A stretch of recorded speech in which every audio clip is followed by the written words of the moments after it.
barakaatu waa TV-ga caalamiga ah ee Samawade oo maanta halkan waxaan ugu soo booqday Abwaan Maxamed Shaqaburi oo nooga tirin doona gabay xaaladda dhalinyarada ka hadlaya maanta. Abwaan ugu soo dhawow. aad iyo aad baad umahadsantahay Adaa mudan.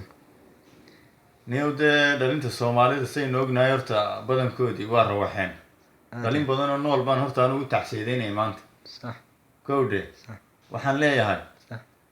dhalintii fireenka aan ahayn faashil baa dilay filin iyo far shaydaan ayaa fooda loo sureeyay faranjigu wixii uu macmalay faarax qurux moodii filin buu ka daawaday ilayn faahinkaa maqane timihii far bay xiirayaan furuqa laayeene foodana waxbaa foorarsaday faraqyo waaweyne faashiyon wax lagu sheegaybaa faafay dunidii rabbiyow adigu naga fantee faaxish xumadooda surwaal feega oo fooraraa faanka noo gala ee markuu dabada faydmo oo farbaa lagu yar qaadaaye faan waxay u leeyihiin inay fakin yidhaahdaane oo ay faraha taagtaagayaan faan iblaysiliye fusuq bay faraha wada dareen faraca gaaleed ee fagaaraha markay fooraraan faashi laga boodiye allow yaa figeeyo kuwaas feedh ku wada waalo allow yaa u dira fiiqda iyo faraci soomaali fikirkooda wuu idayn lahaa faaqidaadan iyo faduul hoo arkina sheekadani waa mid faahina ee jeen aan ku fooriyo timaha faafish kaga xiiro oo aan faruurtaa ka tolo